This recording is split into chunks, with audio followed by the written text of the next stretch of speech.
से हमारे अभिभावक, मेरे भाई, मेरे बंधु, सबको एक दौर में जय भीम। आज 73 साल हो गए भारत में बाबा साहब ने इस सुंदर संविधान जो बनाकर दिया। उसके 73 साल के बाद आज बहुजन समाज पार्टी को संकल्प सभा करने की जरूरत पड़ रही है। ये संकल्प सभा क्यों करने की जरूरत पड़ रही है? अपने संविधान को बचाने के लिए ये समझने की जरूरत है क्या हुआ कि हमें संकल्प सभा करके अपने लोगों को जागृत करनी पड़ रही है, अपने बहुजन समाज को जगाना पड़ रहा है। ये मेरे समाज के मेरे अभिभावक, मेरे चाचा, मेरे भाई, मेरे चाची, मेरी बहन, जगो आओ और जग करके इस संविधान को बचा लो। जो स्थितियां चल रही हैं, जो सरकार चलाने वाले जो लोग बैठे हैं भारत का, नरेंद्र मोदी जी के साथ जो हाथ जोड़ करके जो चल रहे हैं, वो कह रहे हैं, खुलेआम कह रहे हैं कि हम संविधान बदल देंगे। और इस बार अगर सरकार आई उनकी तो निश्चित रूप से हमारा सुंदर संविधान जो बाबा साहब ने हम बहुजन समाज के लिए दिया था, वो संविधान ये भारत की सरकार में बैठेंगे। अगर ये मोदी और अमित शाह की जोड़ी अगर बैठेगी तो निश्चित रूप से हमारा वो संविधान हमसे छीन लेंगे और ये मोदी और अमित शाह का संविधान भारत में लागू होगा। इसलिए हम सबों को सतर्क होने की जरूरत है, जागरूक होने की जरूरत है कि हम इस संविधान बदलने वाले को सबक सिखा दें। ये संविधान बदलने का जो सोच रखते हैं उनको हम सबक सिखा दें, तभी हमारा बहुजन समाज सुरक्षित रह सकता है। नहीं तो हमारा बहुजन समाज सुरक्षित नहीं रह सकता। तो हम कहना चाहते हैं आप सबसे कि आज अगर रोजी रोटी कपड़ा की लड़ाई है तो हमारे लिए कोई कांग्रेस का लड़ा कांग्रेस के साथी, बीजेपी वाला कोई लड़ा हमारी लड़ाई, तो हमारी लड़ाई न तो बीजेपी वाले लड़ते हैं न कांग्रेस वाले लड़ते हैं। हमारी लड़ाई अगर कोई पार्टी लड़ती है तो बहुजन समाज पार्टी है जो इस लड़ाई को लड़ती है। इनके पक्ष की बात नहीं। अभी वर्तमान सांसद है यहाँ बक्सर से अश्विनी कुमार चौबे जी, अश्विनी चौबे जी, लोग कहेला आसमानी बाबा, आसमानी बाबा, आसमानी बाबा कभी आप घूमे हमने मेरे। एक काम आपके पंचायत में, आपके प्रखंड में अगर कोई काम किए हैं तो बता दीजिए। कोई काम लेकिन 10वां साल हो गई, आप फिर ये कहें कि एक बार हमको और मौका दे दीजिए, इस बार ये कर देंगे, वो कर देंगे। इस बार एक नया चीज उन्होंने कहा है। कुछ दिन पहले अभी अखबार पढ़ रहे थे तो देखे कि कहे कि बक्सर में सबसे बड़ा राम की मूर्ति लगाएंगे। राम की मूर्ति सबसे बड़ी बक्सर में लगेगी, ये आसमानी बाबा ने कहा। अब हम सबों को समझना होगा, ये हमारे संविधान बदलने वाले लोग अगर राम लला की मूर्ति लगा दोगे बक्सर में तो क्या हमारे बहुजन समाज को सम्मान मिल जाएगा? हमारे बहुजन समाज का जो रोजी रोटी कपड़ा का जो समस्या है वो दूर हो जाएगा? ये आपको समझने की जरूरत है कि रामलला की मूर्ति अगर बक्सर में बड़ी लग जाती है तो हमें हमारा हक मिल जाएगा। ये समझिए, हम अगर रामलला की मूर्ति बनती है तो हमें अपवाद नहीं, विरोध नहीं है। जो पूजा करने वाले हैं करें, लेकिन उनसे पूछिए कि बाबा भीम की मूर्ति बक्सर में बड़ी मूर्ति क्यों नहीं लगाना चाह रहे हैं? बाबा भीम की मूर्ति जो हमारे संविधान निर्माता थे, उनकी मूर्ति बड़ी बक्सर में क्यों नहीं लगाना चाहते हैं? उसके लिए आपके हाथों में क्या हो गया है सांसद साहब? कहां आप सुन रहे हैं? उसके क्यों नहीं लगा पा रहे हैं? इसलिए कि बाबा साहब की मूर्ति पर फूल तो चढ़ाएंगे, लेकिन बहुजन समाज के सबसे बड़े विरोधी हैं यही सांसद हैं, और यही सांसद जैसे सामंती सांसद हैं वही विरोधी हैं जो बाबा साहब के लोगों का सम्मान नहीं करना चाहते। बाबा साहब लोगों का मान और सम्मान उनका वापस नहीं देना चाहते। ये सामंतवादी और मनुस्मृति के लोग हैं जो हमें शूद्र की नजर से आज भी देखते हैं। आज भी हम सबों को शूद्र मानते हैं। आज भी अभी हमारे भाई ने कहा कि हमारे साथ खाना नहीं खा सकते हैं। आज भी अगर उनके साथ अगर हाथ मिला लीजिए, देश बता लीजिए, तो उन्हें हम लोगों में बहुत दुर्गंध मिलता है। इन दुर्गंध वाले को तो हटाना पड़ेगा ना, बिना हटाए गंध मिली हमें। इन दुर्गंध वालों से हमें भी दुर्गंध होना होगा।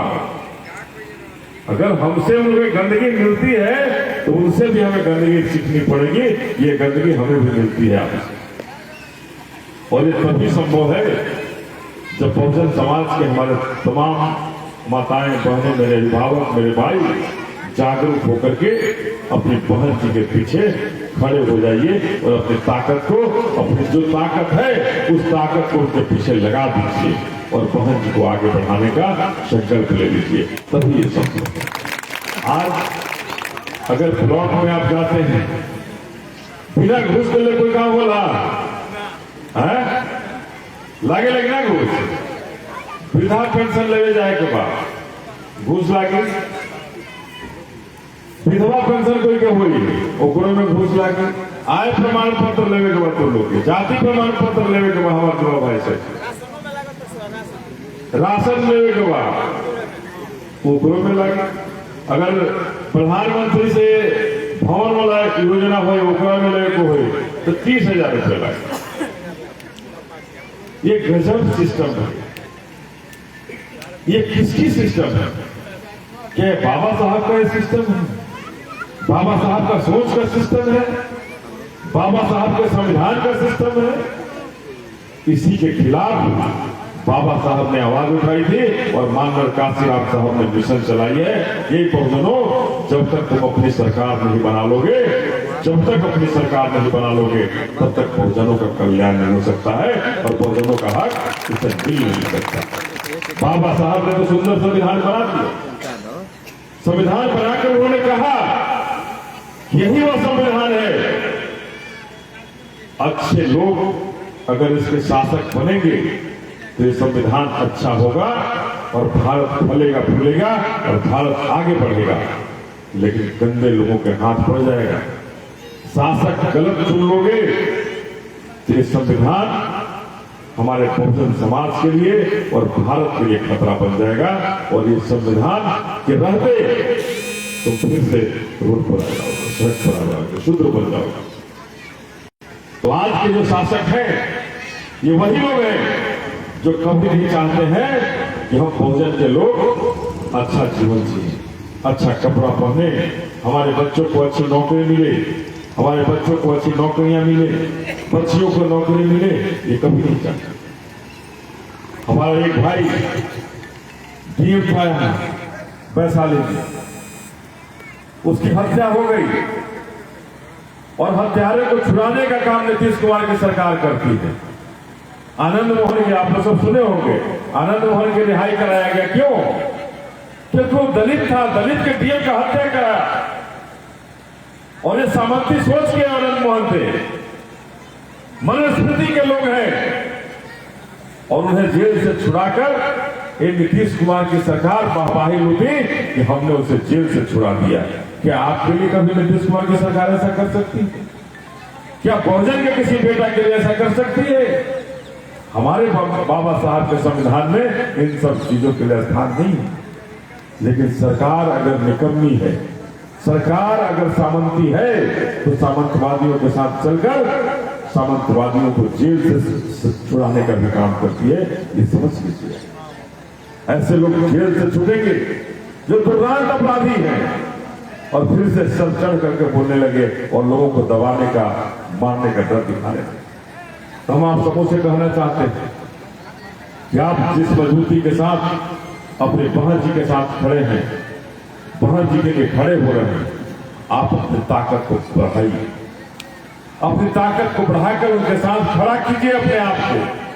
जो भी ताकत है, धन बल जन जो ताकत है, अपने और अपने परिवार, अपने गांव को समेटिए गांव के लोगों को जोड़िए। बहुजन समाज केवल एक जाति नहीं होती है, एक समाज है। इस समाज में सारे जो बैकवर्ड हैं, दलित हैं, शोषित वंचित वर्ग जो है, वो सारा बहुजन समाज में आते हैं। अगर सब लोग मिल जाएं तो बहुजन समाज पार्टी की सरकार बनाने से कोई माई की ताकत नहीं है, कोई दलाल नहीं है जो रोक सकता है हमारी बहन जी को दिल्ली की कुर्सी पर बैठने से। तो हम आए हैं आपसे ये संविधान बदलने वाले के, अगर संविधान बदलने की जो बात कहता है, क्या हम में ताकत है कि हम उसे बदल दें? बाबा साहब ने हमें एक वोट डालने का अधिकार दिया है, ताकत दिया है। अगर जो हमारे हक पर काम नहीं करे, जो हमें हमारे सम्मान और मान के साथ खिलवाड़ करे, उसे बदल देने का ताकत भी बाबा साहब ने संविधान में दिया है। और आगे आ रहा है 2024 का चुनाव। इस चुनाव में आप अपनी ताकत लगा दीजिए, अपनी क्षमता लगा दीजिए अपने मान और सम्मान के लिए और बाबा साहब को सपने के लिए, जो सपने को किसी ने बदलने की हिम्मत जुटाई, उसे हम बदल कर अपना संकल्प करें। तो हम सभी बदलेंगे उसको। संविधान बदलने वाले को क्या हम बदलने के लिए तैयार हैं?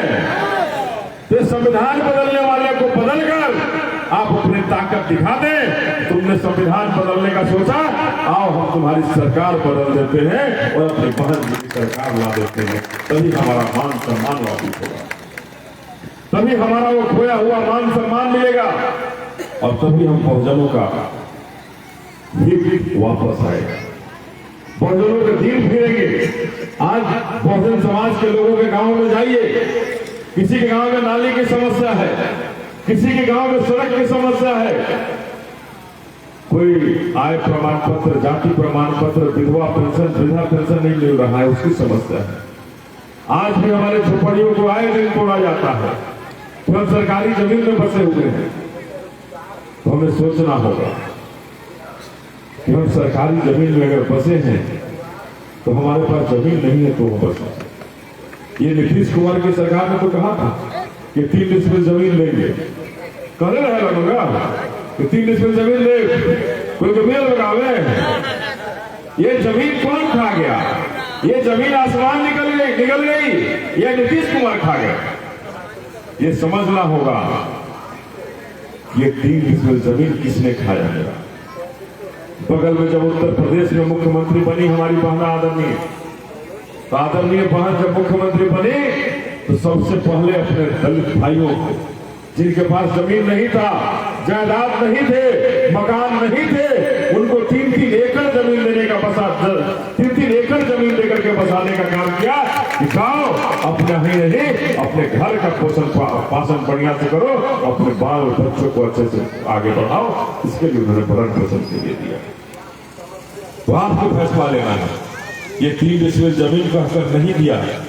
अब नया सगुफा था कि घर में किसी की हत्या हो जाएगी तो नौकरी दे दे, तो मिलियन की नौकरी, कितने लोग की हत्या हो, लेकिन कोई की नौकरी ना। तो खजल झूठ बोलने की प्रकार है, हर मामले में झूठ बोल देना है और झूठ बोल करके आगे बढ़ लेना है हमारा वोट लेकर। तो हम इस बार निश्चित कर लेंगे कि झूठ बोलने वाले को खबरदार करके अपना नीला झंडा अपने कलेजे से लगाकर अपने बाबा साहब और माननीय काशीराम साहब को उस मिशन को पूरा करने निकल जाइए अपने घर से। हमने सर पर कफन बांध दिया, हम रहे न रहे, मुझे रहना की चिंता नहीं है, मुझे चिंता है तो अपने भविष्य की चिंता है, अपने बाल और बच्चों की चिंता है जो चल रहे हैं। संविधान नहीं बदलना चाहिए, हम रहे न रहे, हमारा संविधान नहीं बदलना चाहिए। इस बात को दिल अपने सीने से लगा, इस नीला झंडा और हाथी निशान को सीने से लगाइए और लगाकर निकल जाइए। क्या हो, हर बार तुम्हारे कहने से वोट दिए हैं, एक बार हमारे कहने से आइए आप हमारे साथ। ये सारे बहुजन समाज के लोग जुटो हमारे साथ और जुटकर इस बार हम बहुजन की सरकार बनाकर सबकी नैया पार कराएं और सबको मान और सम्मान घर बैठे पहुंचा कर दें। इस बात को निश्चित कीजिए। यही कहकर के आप सबों से विदा लेंगे कि आपने सामंतवादी और मनोवादी स्मृति के लोगों को बहुत मौका दिया। आज बक्सर में कहता है लोग कि सामंतवादियों का किला है बक्सर, मनवादियों का किला है बक्सर। अश्विनी चौबे का किला है बक्सर, तो इस किला को ढा करके आप अपना किला बहुजन का किला बना दीजिए। और मेरी आपसे कि बहुजन का किला बना दीजिए, और जब बहुजन का किला बन जाएगा तो मैं आपको आश्वस्त करना चाहता हूं कि आपको पेंशन के लिए ब्लॉक नहीं जाना होगा। ब्लॉक उठ करके आपके घर आएगा, आपका पेंशन निश्चित करेगा, चाहे जिस तरह का पेंशन हो, आय प्रमाण पत्र हो, जाति प्रमाण पत्र हो, ब्लॉक उठ करके आपको देने का काम करेगा। आपको ब्लॉक के चक्कर नहीं लगाने पड़ेंगे। वैसी व्यवस्था बनेगी, व्यवस्था बनेगी। क्या जो शिक्षा की स्तर बद से बदतर हो गया है, जिस शिक्षा की बात बाबा साहब ने कही कि सबसे पहले शिक्षित बनो, संगठित हो और तब संघर्ष करना, ये बाबा साहब की मूर्तियों पर फूल चढ़ाने वाले लोगों ने क्या किया? ये जो सांपनाथ और नागनाथ कांग्रेस और बीजेपी वालों ने क्या किया? सबसे पहले शिक्षा के मंदिर को ध्वस्त करने का काम किया और शिक्षा का स्तर को खत्म करने का काम किया। बाबा साहब ने कहा था, खाओ मत खाओ, लेकिन अपने बच्चों को पढ़ाकर शिक्षित बनाओ, जिससे हमारा समाज आगे बढ़ेगा। लेकिन आज इन लोगों ने क्या किया? हमारे विद्यालयों में खाने की व्यवस्था कर दी और शिक्षा की व्यवस्था खत्म करते थे। कॉलेज जो सरकारी कॉलेज है वहां भी वही दशा हो गया। सर्टिफिकेट मिलती है केवल, हमारे बच्चों को शिक्षा नहीं मिलता है, सर्टिफिकेट मिलती है और उन सर्टिफिकेट के आधार पर जब लेकर जाते हैं नौकरियां कहीं नहीं मिलती, कहीं नहीं नौकरियां मिलती है। आरक्षण लगभग खत्म हो गया। देश का कोना कोना मोदी सरकार जो है बेच रही है अपने अडानी और अंबानी को, बेच करके हम सबों को खुदी करते हैं कि हमारे बच्चों को नौकरी नहीं चाहिए, हमारे बच्चों को नौकरी नहीं चाहिए। अब सारा कुछ अडानी और अंबानी का होगा, हम केवल ताली बजाने वाले बन जाए। तो हम आप सबों से निवेदन करना चाहते कि आप अपने बहन जी के पीछे खड़े हुए, अपने हाथी के पीछे खड़े होकर के अपनी ताकत को लगा दीजिए इस हाथी के साथ। पीछे जो हुआ सो हुआ, इस बार कोई गलती नहीं होनी चाहिए। झूला ब्लू ये आसमानी रंग जो है आसमान का था और हमारे बिहार का भी रंग आसमानी को कर दीजिए। हर घरों में ये तिरंगा ये झंडा पहुंचा दीजिए, लगा दीजिए और लगाकर निश्चित कर दीजिए इस बार कोई चूक नहीं होगी और बक्सर में केवल और केवल हाथी जीतेगी, इसके अलावा कहेंगे कि 2024 का चुनाव आ रहा है।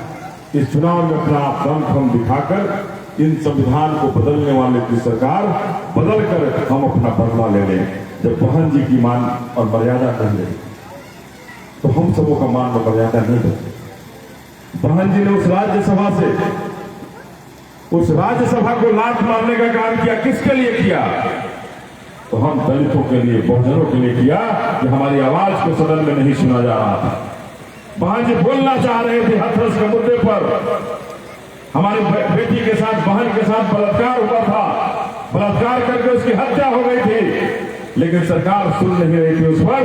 बहन जी ने कहा कि अगर हम जिस समाज से आते हैं उस समाज की आवाज को सदन में नहीं रख सकते हैं तो ऐसे सदन में नहीं रहना चाहता, मैं नहीं रहूंगा ऐसे सदन में कि हमारे लोगों की आवाज नहीं सुनी जाएगी। एसपी कहा जाएगा थानेदार मारता है, एसपी मारता है, और जब हम सदन में बोलना चाहते हैं उस मुद्दे को तो सदन में भी मुझे नहीं बोलने दे जाएगा। वैसे सदन में मैं नहीं रहना चाहते हैं। और 2 मिनट नहीं लगा, जिस राज्यसभा लोकसभा में जाने के लिए लोग नाक रगड़ते हैं, हमारी आदरणीय बहन ने उस सदन को लात मारकर बाहर निकलने का काम किया और इस्तीफा देकर बाहर निकलने का काम किया। तो मैं अपने सारे अभिभावकों भाइयों से कहना चाहता हूं, ये अपमान हमारा हुआ है, ये दलित समाज का हुआ है, ये बहुजन समाज का अपमान हुआ है कि हमारी बहन सदन छोड़कर बाहर चली गई। लेकिन ये सामंतवादी और मनुवादी व्यवस्था हमारी बात को नहीं सुनी, हमें न्याय नहीं दिया। इसलिए हम कहना चाहते हैं कि आप अपनी ताकत बहन जी के साथ लगाकर उस अपमान का बदला ले लें। बहन जी सदन छोड़ी है और हम प्रधानमंत्री पद की कुर्सी पर उनको बैठा दें जहां पर सदन चलता है। हम यही अपमान का बदला लेकर के आप निश्चित कर लें कि इस बार कोई चूक नहीं हो। और बक्सर लोकसभा बिहार से दर्जनों सीट बहुजन समाज पार्टी जीतेगी और उसमें बहुजन समाज पार्टी पर भी हम अपना दावा रखिए, प्रत्याशी चाहे जो हो, लेकिन बहुजन समाज पार्टी जीतनी चाहिए, ये निश्चित कर दीजिए। हाथी जितनी चाहिए और हाथी को ताकत दीजिए और बिहार से दर्जनों सीट निकालकर दिल्ली की तरफ कुछ कीजिए और दिल्ली की गद्दी को पकड़िए और दिल्ली की गद्दी को कब्जा कीजिए और इन भ्रष्टाचारियों, इन झूठे धोखेबाजों को सत्ता से पकड़ कर अपने संविधान को बचा लीजिए, अपने संविधान को कलेजे से लगा लीजिए। बस इन्हीं चंद शब्दों के साथ आप सबको बहुत बहुत धन्यवाद। जय हिंद, जय भीम, जय आप सबका धन्यवाद।